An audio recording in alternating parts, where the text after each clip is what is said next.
now we'll quickly move to the next session, that is Pearls in Practice Management.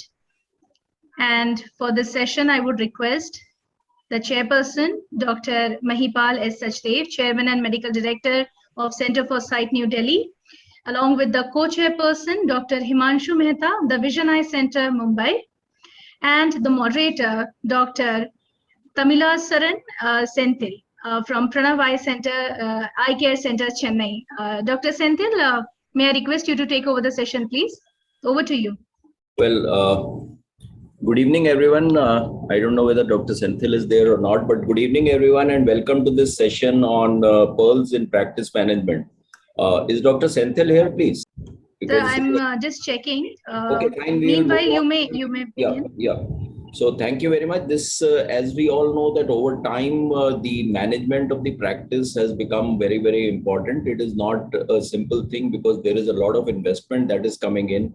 And there is also the emphasis on giving better patient care, apart from making the practice much more viable and expandable and replicable.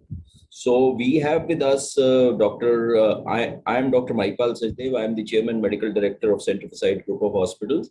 I have with me a very, very energetic, great surgeon who operates on the very best in Bollywood, and that is Dr. Himanshu Mehta. He runs a very niche practice and really a great guy, I would say, one of my very good friends.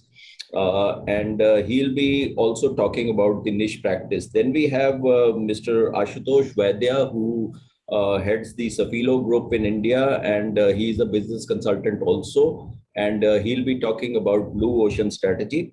We will be joined by Dr. Senthil, whom we all know that he is the moderator of this session. And then we have Mr. Muhammad Ilyas, who is the business consultant again, and would be talking about the digital marketing plan for your practice. Today, the newspapers and the era of the direct television, etc., has really gone behind. And it is the era of the digital world, and people spend the maximum time on smartphones, etc. So digital advertising or making your presence felt on the digital media is something very, very important. So without much ado, since Dr. Senthil is not there, may I request Dr. Senthil is there. He's actually, I'm here, but the only thing I'm traveling. Maybe my signal is a little weak now. No, but will you be able to make your presentation from your phone? Actually, we have a recorded video. I've actually sent the videos. Okay, fine. So let us have the first presentation of Dr. Senthil, who will be talking about developing an entrepreneurial mindset for the ophthalmologist. Maybe you can start, please. Good evening, and I'd like to thank Telangana Ophthalmic Society for providing this opportunity to talk to all of you, and special thanks to Dr. Santosh Sonawar for giving me this opportunity. The topic given to me is developing an entrepreneurial mindset, and I'm sure you are going to hear a lot of interesting speakers in this practice development session.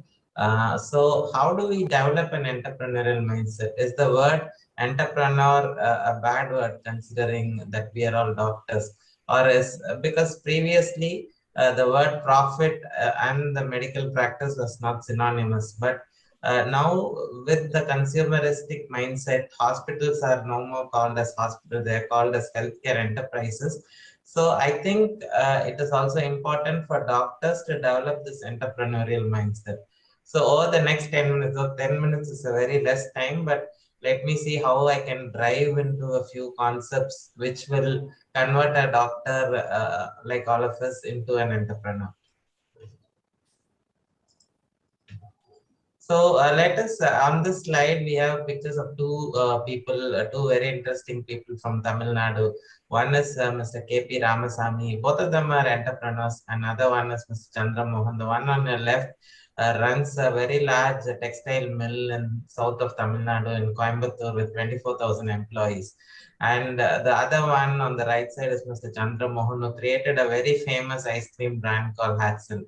So both of them started as very small enterprises and then grew their organizations into public limited companies. So what is there in their mind which created them, which made them think the way they have thought and create such huge organizations? And what are those qualities which we as doctors can develop to think like an entrepreneur like them? That is going to be the essence of this talk. So this is an interesting slide by the concept driven by Robert Kiyosaki, who wrote this book called Rich Dad Poor Dad. So we need to understand this difference between the employee, a self-employed person, business owner, and an investor. So as doctors, when we work for somebody like a corporate or when we work for a charitable organization, we are an employee. It's a very secure place to be in, but the growth is limited being an employee. And when we decide to start our own clinics or hospitals, we become a self-employed person. The growth is good, but here you become employee of your own organization. The growth is still limited in this segment also, but I'll say almost 90-95% of the ophthalmologists who have their own eye hospitals fall into the self-employed category. When you start a hospital and employ other people, where you create a system or process, like you create a chain of eye hospitals, you create branches where even if you don't work, then you become a business owner. I think the growth is good enough being a business owner. But the biggest segment where you can actually have the growth is an investor, where you invest money in other enterprises and the money works for you. So what it takes to survive in a self-employed and business owner segment is the entrepreneurial mindset. So basically, this is another first concept which I wanted to drive.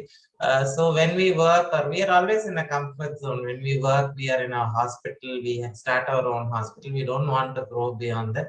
So the magic actually happens when you come out from this comfort zone and reach out to this wider area, because it's a whole large world outside of your comfort zone.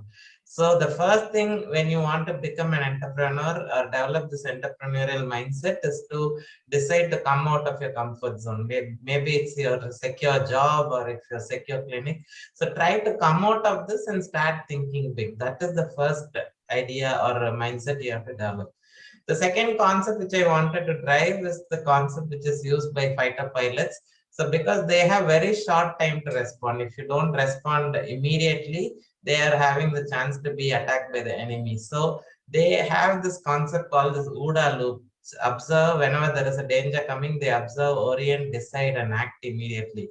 So you have to observe what is the thing and what is the danger coming. You have to orient yourself. All these things have to happen very fast. Let me give you some business examples. I'm sure all of you are familiar with this brand called 3M, which is the Minnesota Mining Corporation. Initially started as a company to mine corundum, so which is a mineral which is used in the plates of cutting machines. But they understood that it didn't work.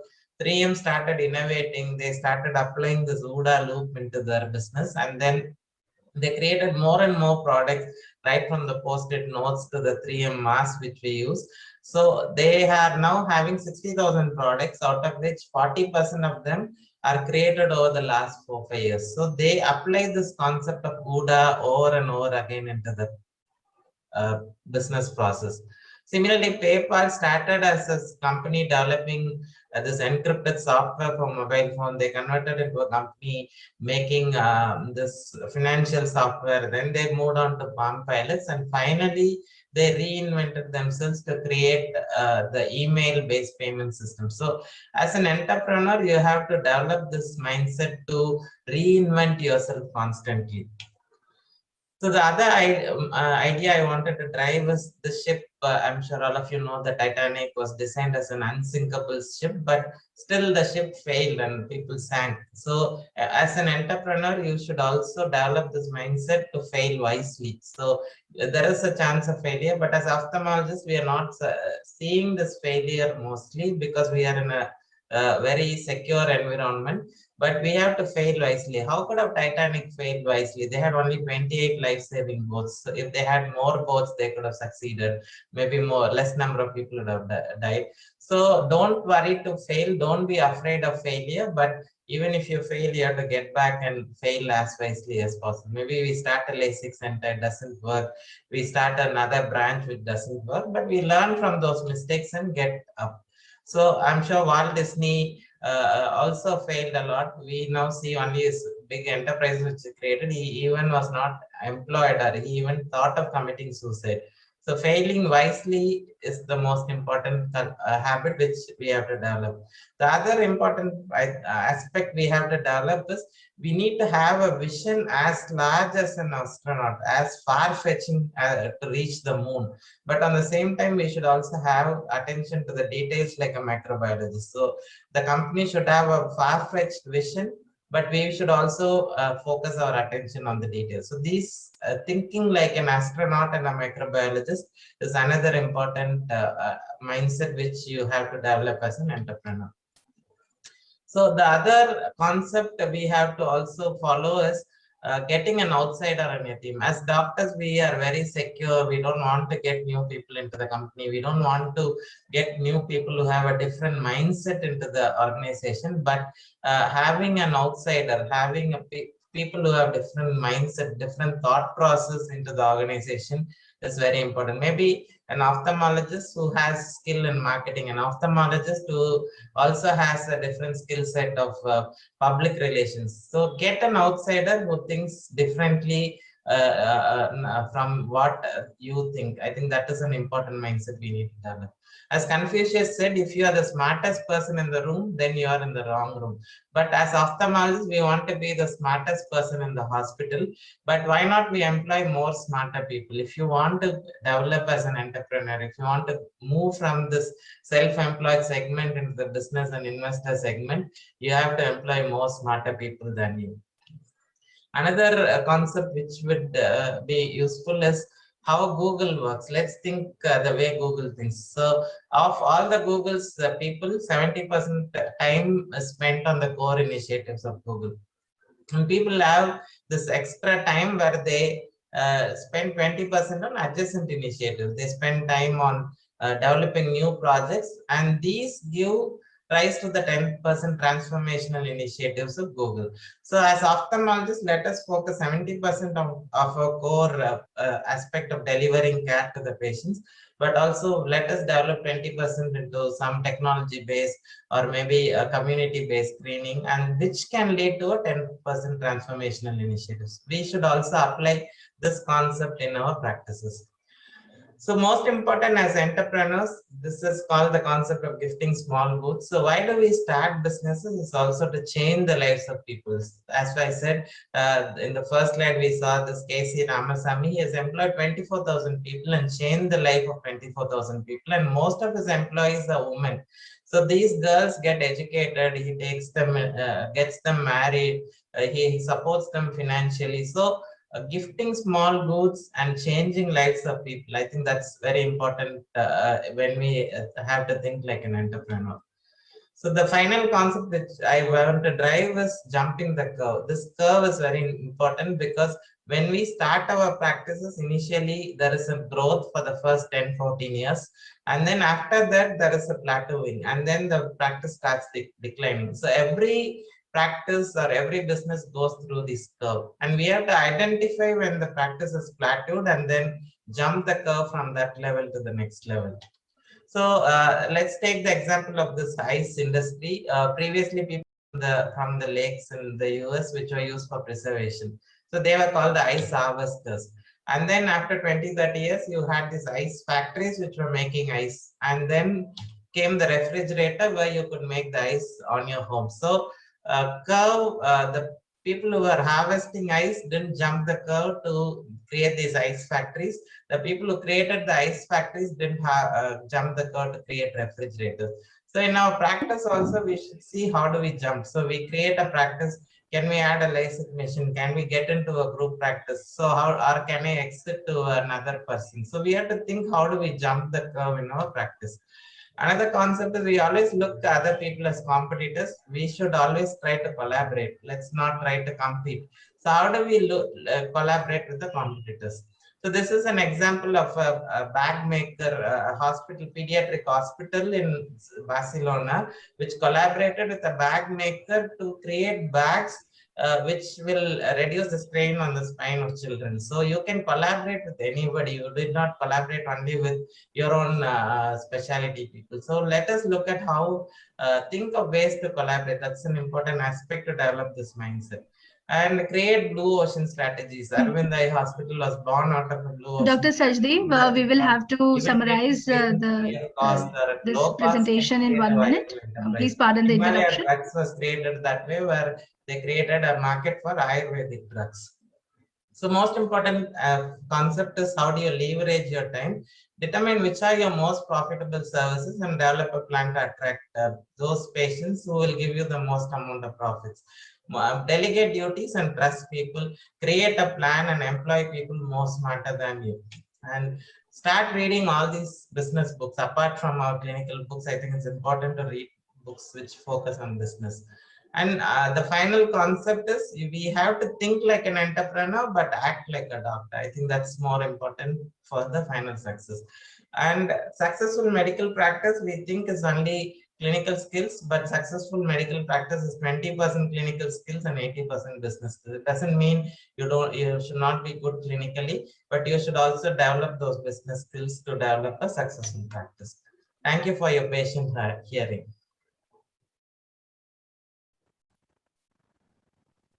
Hi. Thank you for an excellent presentation. Maipal, are you there? We call upon the next speaker, Mr. Ashutosh Vaidya, who will be speaking to us on blue ocean strategy in ophthalmology. Maipal, over to you. Sure. Dr. Mr. Vaidya, please, you can have your talk, please. And is Dr. Senthil around? Maybe we can have some questions after this talk. Yes, sir, I'm around, so maybe we can take up the questions. But I'm actually outside. It'll be a big, but maybe I can take up a few questions. Yeah, we will take it after this talk. Yes, sir. Yeah. So yes, thank you so much. Am I audible, Dr. Maipal? Yeah, you are audible and your slides are visible. Yes, good to see you here. I wasn't, it was a nice surprise. Yeah. Thank you. So, thank you so much, Dr. Maipal, Dr. Senthil, Dr. Mehta. And I am working with ophthalmologists, but not an ophthalmologist by background. So please pardon me in case if my language doesn't go with your language, but then I'll try and give you my understanding about the blue ocean strategy. So here we go. What is the blue ocean strategy? And before that, let me give a quick introduction about the Safilo Group. It's an Italian company, number 2 in eyewear. A lot of eyewear brands are either owned or licensed by Safilo. I'm the country manager for the SAARC region. This is the list of the brands. I'm sure you know some or maybe possibly all the brands. What I feel, why Blue Ocean strategy? I think to me the root of the Blue Ocean strategy is to have a massive success. Everybody wants to have a massive success. Everybody wants to have a big success. And for that, we need a blue ocean strategy. Before I really come to blue ocean strategy, let me explain what I mean by a massive success. And so whatever is the success criteria you have kept for yourself. So say, for example, you want to have 10 clinics, you want to have this, you want to have that. You need to multiply that success criteria by 10. Because the massive success needs a massive goal, and a massive goal needs a massive action. So the rule number 1 before we get into blue ocean is we need to look at a massive success. For that, we need to have a big goal, and for that, we need to have massive action. To me, this is one example of a massive success, which is actually a massive action and a massive goal. So this is something, extreme action or the extreme goal. How it works basically, if you have a 10x goal, if you multiply your goal by 10 times, your actions are 10 times. If your goal and actions multiply each other, you get opportunity, which is 100 times. So if you have a small goal, your actions are smaller, opportunities are smaller. If you have a big goal, your actions are bigger. Your opportunities become really 10 times. That's a kind of a thought process, or that's a kind of a philosophy behind. So what happens is, so basically it creates your own luck also. So when the luck further multiplies the success rate. The very basic of a blue ocean strategy, it's not to compete but dominate. We say we have a competition, but in a space where you do not have a competition, you dominate, means you are the only one. So whatever is the situation, if your goal is 10x, your actions are 10x, you will dominate in the situation. Take this example, just try and observe that the small elephant is tied with a strong chain, whereas the big elephant is tied with the small string. A lot of time this small string is nothing but a 25 years experience what we have, and the big chain is a young entrepreneurial mind, ability to think something new, ability to do something new. So we need to remain young, so that our mind can really think something which is completely different. Quick workout is, if you say, what is my current action? What is my normal action? If this is the point, say for example, I have walk-in of 10 people in my clinic, I need 100. So what is my normal action? What is my 10x action? If you are able to define your normal action versus 10x action, against any point you take, you will move towards getting what is called as a massive success. With this, let's move on to blue ocean and the red ocean. Simply put, what is red ocean? Red ocean is nothing but you are competing in existing market. There is a store, you open one more store, that's a red ocean. There is in the blue ocean, there is no existing market. You basically try and create the market. So red ocean, simply put, it's compete in an existing market. Blue ocean, simply put, create a new market. Means what? Create a new role. There is no competition. All that stuff which are written on the blue side. If need be, I can send this presentation to you. But just remember, red ocean, existing market, blue ocean, new market. Now what happens is, in the red ocean, you compete with somebody, and the whole competition is to get the more market share and reduce the cost. You bleed more. In the red ocean, you bleed more. You want to keep your costs down. You want to compete with existing. Whereas in blue ocean, you create new value innovations, and the competition is irrelevant. There is no competition there. The competition is irrelevant, and you create new value innovations. Dr. Senthil has given example of Google and all that stuff. These are some of the examples of a blue ocean. Coming back to how do we create our own blue ocean? Basically, you will have to formulate the strategy, and then you will have to execute the strategy. How do you formulate the strategy is what is the maximum limit of the current competition. If current ophthalmologist practice ends there, yours should start from that end. So that's what you need to understand is what are the current boundaries, and then you reconstruct a new boundaries. So you understand what is your blue ocean strategy. You understand where current red ocean finishes, what are the current boundaries, and then you move on to creating your own boundaries. So first is you have to formulate, and then second is you in a way execute. What happens? A simple rule. How do you create your own boundaries? How do you create a new blue ocean? Is reduce what is below industry standard. Whatever is current you are offering, if it is below industry standard, get out of it. The third is offer what is never offered. If industry is not offering ABC, can you offer new ABC? This is how you will end up raising industry standards and eliminate what is taken for granted. In ophthalmology, I think especially with an optician, I see eye test free.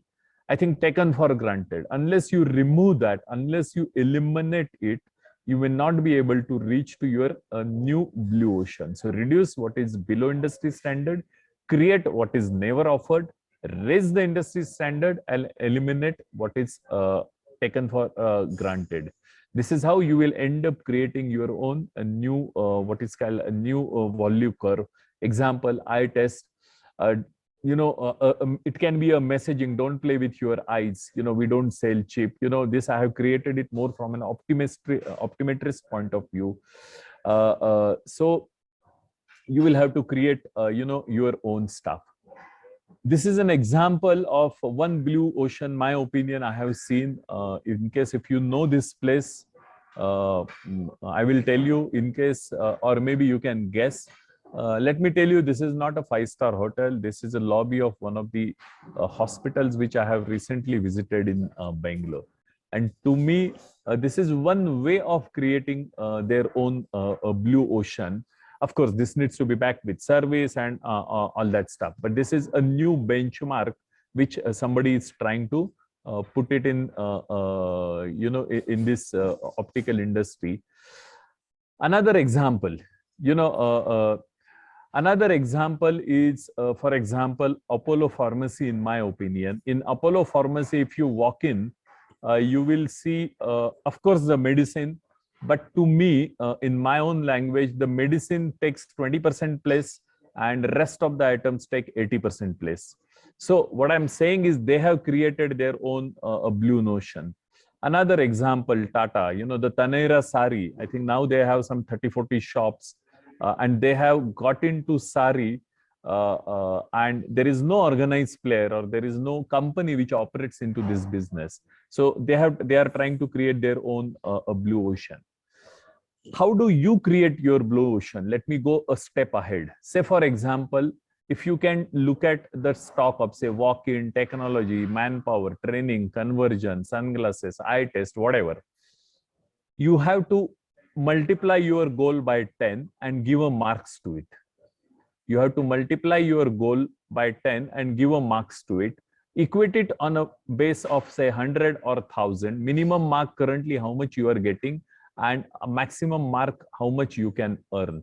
The difference between minimum and maximum is your transfer from current, which is a red ocean, to future, which is a blue ocean. This is how you can end up creating your own blue ocean. This is the last slide for me. Is I try to give this example in most of my presentation. Is imagine there are a lot of flowers. Imagine there are a lot of flowers and there is a small dirt somewhere. A fly will get always attracted to that dirt. But imagine there is a lot of garbage around and there is one flower. The honeybee will always attract to that flower. The point here is we will have to find within the given red ocean our own blue ocean.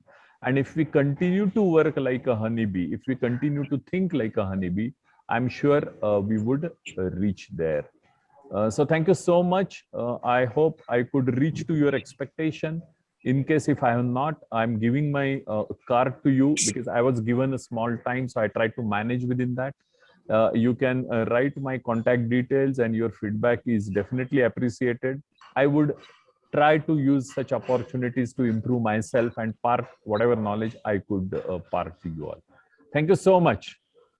Yeah, thank you very much, Ashutosh. It's a great presentation. And just any thoughts on the first two presentations that we had?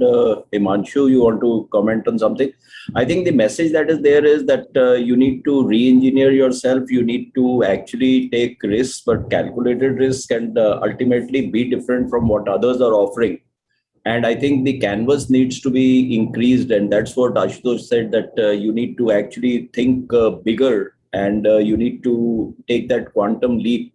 I would say that when you are doing any business or when you're running even a practice or you're running the any show, you have to constantly keep on re-engineering yourself to beat that what Senthil showed. From one curve, you come down but you need to actually transcend to the next curve. But I think what is very, very important, which all of them, both of them have pointed out, is hard work. There are no shortcuts to hard work, and you need to get talent. I think the biggest asset that anybody can get is talent. And this is one of the slides which Senthil quoted, which I also love to quote, that if you are the smartest in a room, then you are really not running your business properly. You need smart people around you, and that is hungry, smart people who need to actually be thinking out of the box and doing certain things. Himanshu, your comments or anything you want to say? Yeah, of course. Brilliant. The idea is basically 0 to 1. You don't compete. You don't no longer want to compete with everybody. And the commonest thing that everybody finds great answer is like at a signal. Everybody wants to be first ahead of the previous car. And that's what happens in normal life. Everybody wants to be competing with their fellow guy. If he's doing 15, I'll do 20 cat try. Make it more cheaper. There is a way out of this. You have to plan and innovate. You have to innovate in your services. You have to innovate your mindset to go the way the world is going. And we have no understanding about the MBAs, but it's something very important that we look at how the world functions and what people expect from you.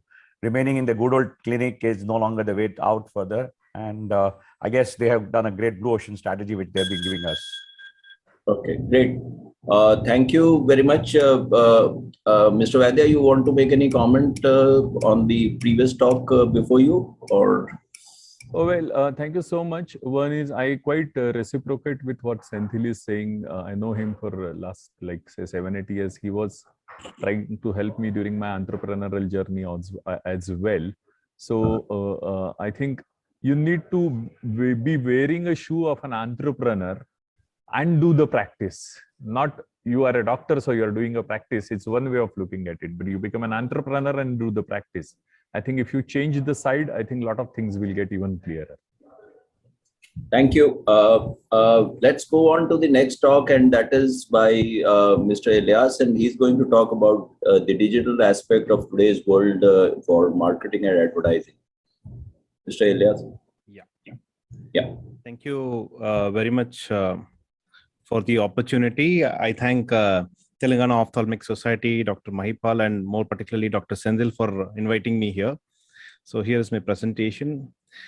So I'm going to talk about creating your own digital marketing plan. In the next 10 to 12 minutes, I'm going to reveal a plan for you. So the plan is designed in such a way that even non-techies can understand it. At least you will have an idea as to where you are, whether you are heading in the right direction or where you're supposed to be heading. And right after this session, I'm going to share this presentation so that if others wants to refer, they can always do it. So let me get started. So with a lot of things happening in digital, there are a lot of things with social media. We're talking about Google, SEO, and a lot of stuff, a lot of jargons out there. What really makes sense, like basically people are getting confused with a lot of new things coming in, even with Facebook, a lot of new functionalities coming in. Really, how do we really capture all these things, or how do we really dominate this space, or what is really happening that I can get the benefit out of? So one thing that I have to tell you very honestly is that even being an agency ourselves, we are handling a lot of clients in the healthcare space. Even we can't really tell you that, we know everything in Google or everything in Facebook. We really can't conquer the ocean because there are 100,000 people out there working, developing the product every single day, and 100,000 features are coming out. So it's really literally not possible. But what is possible? To get what you want, if you really know this is what you want through this particular digital experience of yours, you can get what you want. So that's what I'm precisely going to give you, a set of directions which you can follow to get what you want. So I have developed and devised this method called 5 search method. It is a very easy method for you to understand, apply it in any industry, and more particularly to ophthalmic practice. Here we are going to find out what is your online patient journey. Basically, how does a patient find you or try to search you online through the online knowledge that they have. And what becomes more important here is education. People are looking out for information, and the one who gives right, reliable, and very good information is the one that gets the conversion. As simple as it is. Okay, let me reveal this method to you. It's called 5 search method, and the method starts, and this is the whole blueprint of the method, which I will share it with you right after the presentation is over. First is called call to action search. Here is the mind voice of the patient. Are you easy to find when I'm searching for you? There are a lot of people who are having an eye emergency. Basically, they're looking out for an ophthalmologist. Are they easy to find you? So what happens when they are trying to search online? First, they go to Google and then they put put the need. Basically, it could be an eye hospital or eye clinic in Chennai. Since I am from Chennai, I'm just mentioning Chennai. It could be near me or whatever as a keyword. And what they find, the first spot that hits the area of Google is called a search ad space. Instead of looking this as an ad space, look at this as an information discovery touch point. If we can get this spot clear, then the first hit is ours. The second thing that happens, what people see is called SEO, which is search engine optimization. So if your website seems to have real good content, which Google likes and loves, and if it is really, Google finds it to be really helpful to people, then it picks up your website and presents it on the top of Google page when people are searching for you. And that's where people get to see and know about more about you. The third thing that happens here, the second one is an organic method where you don't have to pay any money to Google. The third method is also organic, which is Google My Business. So Google My Business is such a wonderful thing. It is called Local Kingmaker. And if you are looking out for developing your practice in the next, say in 5 to 10 kilometers radius or 15, 20 kilometer radius, you have Google My Business helping you. What happens here is now people are searching for eye doctors or ophthalmologists, basically. So the nearest ophthalmologist comes here. It need not be 100 crore or a 100,000 crore investment, which is made by a big hospital that comes out first here. It is the nearest one that comes first. So here we have an advantage to capture. So what I'm trying to give you is the blueprint, basically, when people are searching what comes in. So if supposing you understand what comes in there, and that's where your spot is. If you want to be in that spot, you know what to do. So the fourth thing that people look out for information is through the directory services. So all these directories are very powerful. And if you find a lot of people are searching for information, and if directories are coming in, then you know where to invest. The fifth and the most important thing is through social media. So what happens is, supposing if we don't even have a website, but if we have our social media geared up well, with proper tagging given, with proper name, without having spelling changes in various different social media, that itself is going to be enough for you to get your visibility. Because you may be referred by somebody and people are looking out for information about you. And if they don't have your website, they go to your social media and learn more about you. Because today, Facebook page is more than a website. You can do a lot more with it. The second thing is the mind voice of the customer. Here it says, are you willing to help me? Not all the people are on emergency. They are on emergency, and still there are a lot of other people who are looking out for more information, which can help them basically. So what is happening here? So people are asking this question, are you really willing to help me? So which means somebody has told them they have to do LASIK surgery. Now they want to find out what LASIK surgery is all about. Who is going to give them that information? They may have a recommendation also from somebody, but when they try to Google online and then they find out somebody who's much more explaining it well or knows the subject much more clearly well, and if that person happens to be in the same place where they are, then the possibility of information to conversion is very easy. So where do people look out for information? They go to sites like Quora, which is a search engine of questions. There they try to dig out and find answers for their questions. Where do they go and find out answers is through the Google directly by searching in Google. And what Google does today is, instead of letting you to the respective different websites to find information, Google picks up the information alone. Say, for example, here it's about cost. Google, do you want to know only the cost? I'll go find out answer for you and I will display only the cost here. So you can see all that. So that is called Google snippet feature. How does that work? That has to be there in your website. Once it is there in your website, then that gets reflected. So, and not just that, if there are a lot of other questions similar to what your question is, Google also give you suggestions with questions. Are you also looking out for answers for these questions or what? Okay, so and then where do people look out for information? They go to health information sites where they get a lot of information, which could be WebMD or which could be like big portals like Mayo and all that, where they have a very good repository of content, very good and worthy of reference. And where do they go again? They go to YouTube to find out, supposing if they want to know how LASIK surgery is done or a cataract surgery is done, before getting treated, they want to know basically what happens. So the third thing, what happens is the website search. Supposing if they are convinced about, getting treated with someone with XYZ hospital. So what they do is they get inside a website and then they try to find out, is this organization convincing enough? Then there is a checklist which is running at the back of their mind, which talks about all these things.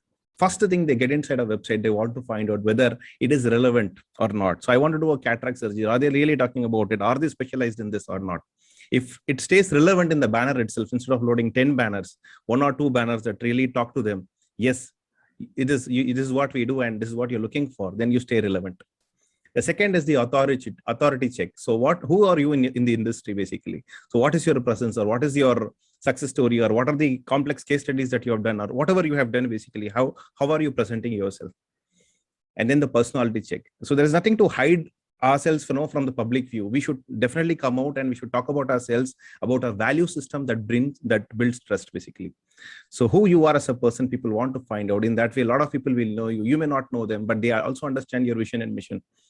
So approachability check. So once they get into your website, you should not put your contact information, that too of a landline, in the contact us page somewhere down in gray font. So here is where we talk about, making the contact or making your website more approachable, which should have multiple touch points, which could be in the form of your having a nice chat bot, having multiple numbers if it is going to be serving a lot of other people from other countries, book an appointment form, and lot of other things. And what is the main purpose of people coming to your website? They're coming to connect with you, contact you, or fix up an appointment more particularly, right? Is that there in your website? So that's a simple check people do. And if everything else here falls in place, you get people fixing up appointments with you, and then they come forward, or at least they get the information that they need. The fourth important thing that people are doing is, before they could go to a physician, or at least when they're trying to evaluate, who is the one that we have to be going for, they do something called trust search. Trust search is easily done through the traditional method of asking for referrals, or someone recommending me, or somebody recommending you that yeah, he's a good surgeon, or maybe a good ophthalmologist basically. So what do they do online when they do this? Are you really trustworthy is the question they are asking. For that, they go and do Google review search. So what are people talking about you, your own patients, about your practice, or whatever the service that you're offering? So where is the problem? Are you a good person, bad person, whatever? A lot of judgment is made with the help of these reviews.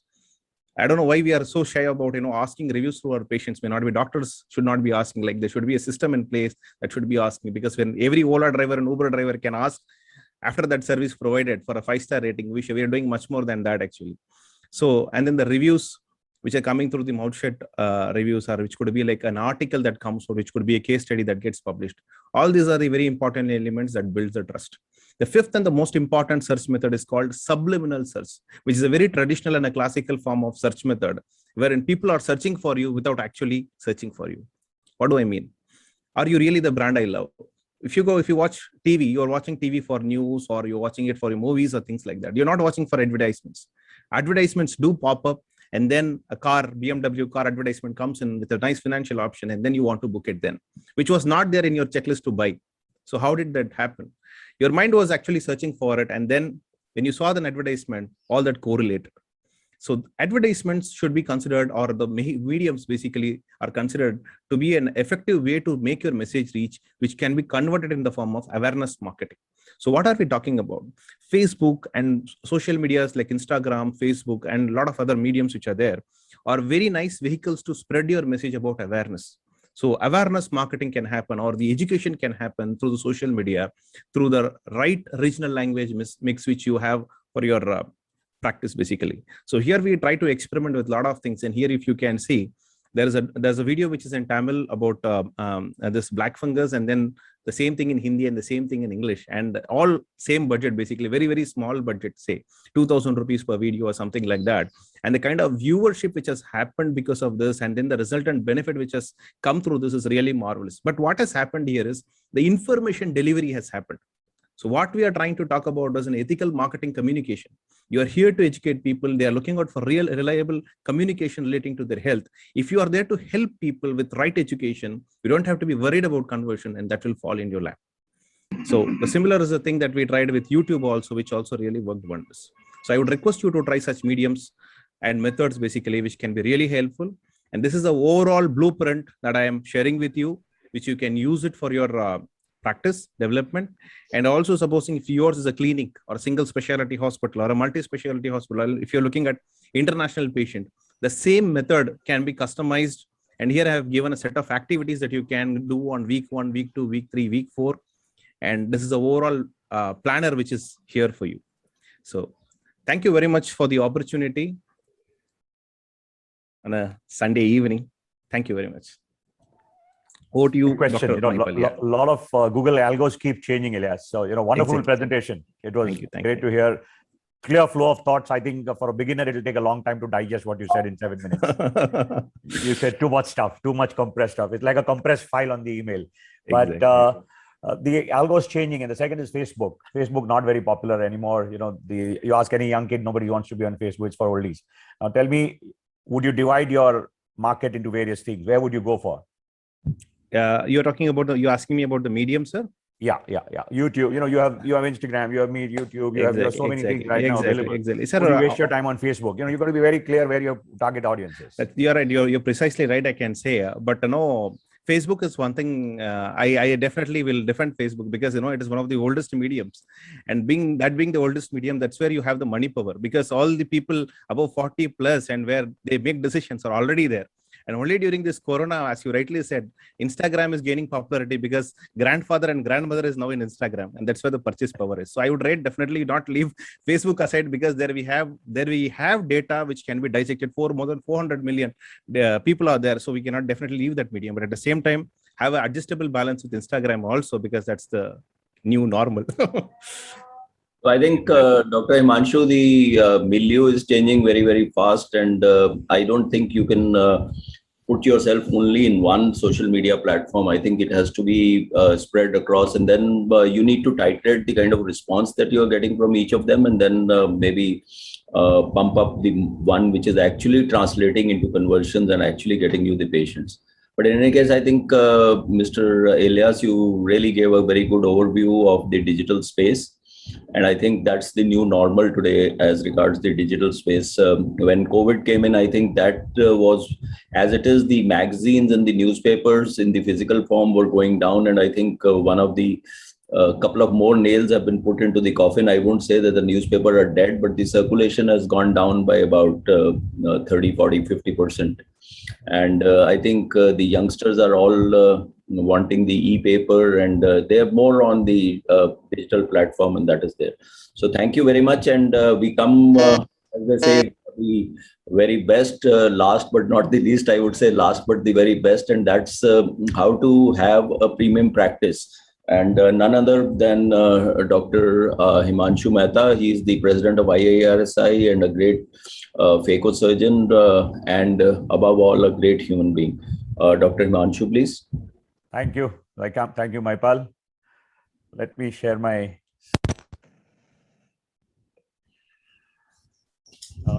difficult to come up when all the MBAs and all the grand strategists who have been speaking, and I'm going to be talking like a simple ophthalmologist as to what is the way around for developing a premium practice. What is premium? There's nothing premium actually in my life. Everybody wants everything in this world. All patients who also put a monofocal or who will not pay you, even a charitable hospital, wants to have everything possible. So let's not be considering that. So it's not just that. It's a very important and interesting journey of life. There is you call it premium, but it's a great growth in your own practice, great growth in your own self, how you can change your course and what you can do. There are multiple challenges which you're going to be facing, but it's a wonderful start. It's a beautiful journey. Like Paul Coelho said, that it is not the destination, it is the journey which you are responsible.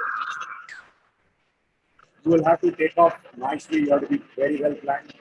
And as my previous speaker spoke about, when you are flying a fighter pilot, you are a surgeon. You are actually more capable of handling a lot of stuff at various stages. Your reflexes of your left hand, your right hand, your left leg, your right leg, your two eyes. It's phenomenal. You have to learn to climb, you have to go down. As the graph changes, you will maneuver left, right. You have to learn various techniques. You have to collaborate with people. You have to keep changing your colors. You have to be with various media, as we heard about the previous speaking talking on how well to take a digital media also. So when things are changing, it's very important that we change colors, we change ourselves, and for a real good vertical takeoff. It's the best thing that we can do. The thrill of any surgery is it keeps the surgeon going. It's not just the entrepreneurship, but what somebody's missing out is the adrenaline rush when you're doing more and more complicated surgery, and premium and the happiness of the patient. How? Well, to start with, simple thing in your clinic. Smile. This is something which is, the patient comes to us for only one thing, empathy. And how many of your patients have told you that, Doctor Sahab, aapko milne ke baad 50% dard kam ho gaya? And this is something very, very vital, courteous, helpful. The least we can do is not have any arrogance. Stupidest question, and you've done something good, you are at the top of your thing that, you became whatever, you did some hip surgery and a stupid question comes to you. But even 1 lakh and 1 surgery, medicine is so beautiful, teaches you to be humble. The day you get your complication, you realize that there are many things that can teach you and you remain humble in life. Well, to start with, what you need is, as a patient enters, as one of my previous speakers says, your first impression is your last impression. We need to have something where patient walks in a low zone of comfort. Your staff has to be smiling. They have to be telling you that welcome. It's, the moment at the reception, somebody looks down and is busy taking some phone calls when somebody's waiting on the counter. It's not the done thing. They are not taken for granted. And we are naive if we think that a walk-in patient is ignorant. Patients have generally done their homework. They know where you partied last night from your Facebook account, from your Instagram photographs of some other friends of yours and your WhatsApp accounts of other people. They know where you are partying, what dress you are wearing, where you are doing and what you were dancing with. So they have generally done their homework. Your name, your proficiency, your charges, whom you have treated, what kind of charges, how patients are happy, unhappy with you. They almost know most things by the time they walk into your chamber. You think that they don't know anything. So the quick mantras, something which I wanted to share and very important. Adequate practice chair time to the family, not the patient. That the most important thing lacking in today's practice is the trust element. And a lot of medical litigations and all that happen because the trust is not there, because we don't give enough chair time. Nobody has enough chair time. Coach your staff to address the family accordingly. Engage the waiting time in the OPD smartly. Now that smartly means you have to tell them various procedures which are there. You're tired of a PVD patient. A patient with posterior vitreous detachment comes with floaters, flashes. Whatever you explain, he's never going to understand. Okay, Baba, this is normal. 95% of the time, you'll not have a detachment. And it's a normal phenomena about the age of 65 or 55. So that's where engage them smartly, show some smart videos which are there. So they are, by the time they come to you, they are ready with what's coming up next. Listen to the caregivers. Now, this is something which I wanted to talk about. Caregivers are the most important part today in practice. And most often than not, we miss out. It is, somebody, a group of 4, a family of 4 comes or 4 people come. It is generally that the patient will look into, or the other relative will look into one person's eye. And that is the main person they are looking for orders. And if you insult, neglect them, some of them have the Google experience. They will try and ask you questions, irritate you, but you have to be patient with them. Give them an experience which they can recommend. I think in my practice, I would say my real part of my practice starts after the surgery. They have to understand that they got the best experience possible, that they have been taken care of very well, how many things could have gone wrong, and that despite all odds, despite their aging, whatever population and whatever problems they had, their retina, your cornea was bad, your iris was bad. As a surgeon, we discuss this in all with great pride in our conferences. But we don't talk to the patients about this. We don't tell the relatives that how difficult the whole case was. Generally, what we have done over a period of time as ophthalmologists, we have demeaned ourselves. A cardiac surgeon takes the highest priority. Ki wo to bahut bada surgery. But I always tell them that cardiac surgery se zyada, more delicate is the ophthalmic surgery. Out of a bypass with 4 vessels, even if 2 vessels are blocked, for next 2-3 years, the patient will never come to know what's going on. However, by evening, if the patient is not reading his WhatsApp, he's not going to be happy with you. So give them an experience which they recommend. This is where your main bottom line comes from in the long run. So understand the caregivers, understand, engage, educate, and communicate with them. They are the people who need to be the decision makers. And why address them? It's very important because they are the decision makers. They are the smart individuals of this generation. They have their Instagram account. They are very much on Google. They have, by the time you talk on, okay, by the one more thing, how many of them are taping your conversation? Do you have any idea? Well, I'll tell you, a lot of them are taping your conversation. Be worried, put that down on them, that don't do this without asking me. So it's very important that the critical influences, you say one loose word, you blink of an eye. If you're not confident when you're putting a multifocal, they will pick up your body language. If you're not convinced in your body, mind, and soul about what you're doing, it's going to show in your talk and your body language. So they are the critical influences to the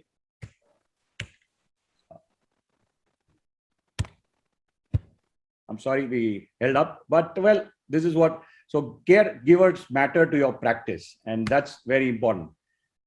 The new generation of caregivers of India, well, they have information at fingertips. They understand the concept of hospitality. As one of my previous speakers showed, a lovely reception of the hospital. They are busy. They don't have time. So keeping them waiting in the good old days, like 2 to 3 hours in the OPD. The biggest complaint that patients have in an ophthalmic care center is, you can't help it. By the time the optometrist sees, they register themselves, they go inside, the primary vision is taken, dilatation takes place, fundus photographs are taken place, and they see the consultant. They are tired by that time. So they are financially sound. To make them understand the importance of what you're doing and why it is being done. It is not to waste their time. You value their time. They understand the price value concept. This is very, very important. We try and reduce the price, most often than not, by putting a multifocal lens or doing a flak surgery. We are very, very sorry for the patient. It is expensive. No, it is not. Make them understand that they are not paying you. They are buying a product which they want, and the product. Sorry. So this is something which have to be told to them, that the price value concept. Counseling. This is the thing which is relatives, patients, and everybody. Just the other day, I had a patient coming to me. Excellent surgery done by a colleague. Eye hands being put, and the patient was told that within 48 hours, you will read the second last line and you will read the third line on your reading newspaper. Now imagine everything going well, but unfortunately, if you have oversold yourself and you've not told them that it may take time, and it will take time. The patient, excellent quiet eye, mild PCO, primary thickening of the posterior capsule. Patient couldn't read, was in tears. He said, I was told this. Now, what was the need to say this? I'm very clear. I tell them it's going to take time. Any healing in the human body, like a fracture, takes 6 weeks. Don't be in a hurry. This is going to take time. This is not magic that I'm doing. It's your body which is healing. I've done my job. But this is something very important. We have deemed, again, I'm repeating, no stitch, no injection, no putty, 10 minutes out, join work tomorrow. Don't fall in that trap. This is something which you will fall in your own words, and you will have to pay a big price for that. So it's important to make them understand it's an eye. It's your eye. Take care of them. It's once in a lifetime you're undergoing this eye surgery. So be careful about it.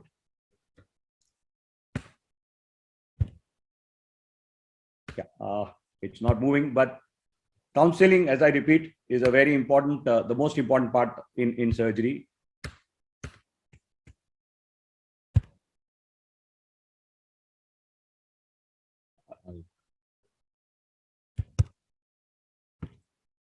So smile, infuse enthusiasm, encourage more questions from patients and relatives. Don't get irritated. However stupid the question is, you're asking me at this stage after 30 years of experience, what is this?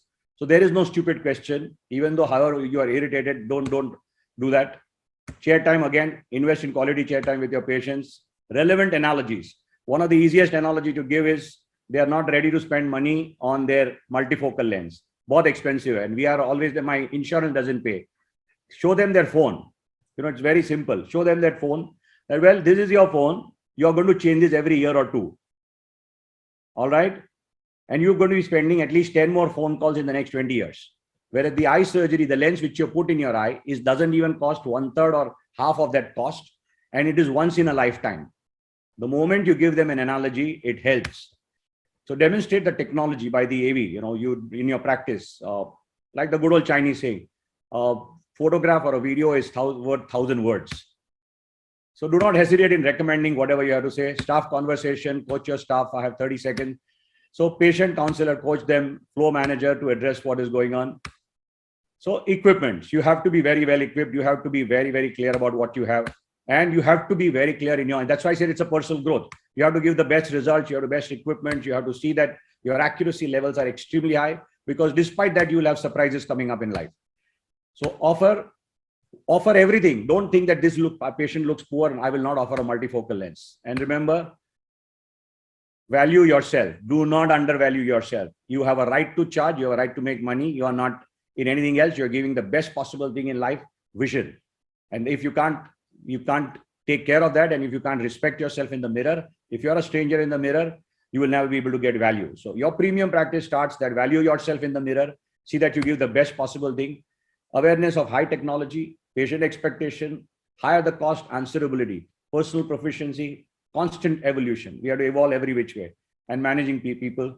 Of course, everything gives rise to the capital expenditure, which our dear friend is going to be much more capable of answering.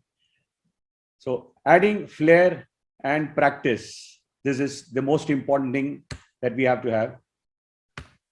So availability, behavior, competence, documentation. All the best. Try to cover up a few points on how to have premium practice. Maipal, over to you. Maipal can give a lot more on this, on the CAPEX part and how one can develop practice. He is the master entrepreneur, surgeon. So Ravan had only 10 heads. I think Maipal has a lot more behind the pagri. Thank you, Himanshu, for the nice presentation and the comments. Can you just stop sharing? Well, I think what is very, very important is that you need to position yourself in your practice as to where you want to position yourself as a practitioner. And then you have to work on that particular aspect as to whether you want to be in a premium practice or you want to be doing. So there is nothing right or wrong. I will say that there could be, there is obviously fortune at the bottom of the pyramid, as they say. There could be the numbers that could give you the required returns, or you could be charging much more for a single practice and get along with that. So anyway, those are nuances. And then if you have a premium practice, then you need to develop on that. And I think that is where you have to understand that it is more of a service industry today. And there is a lot of involvement of people being educated before they come to you nowadays than what they were, say, 20-30 years. So whatever you said was taken as a gospel truth, but here they have the Google auntie with them who would be giving them much more information that you will be giving. So that's the problem. Anyway, I think we got the session late, and we have the next session going on. And thank you very much because we've just overrun the time. And thank you very much, Himanshu. Thank you very much, Mr. Ilyas. Thank you very much, Mr. Vaidya. And thank you very much, Senthil, for your presentations.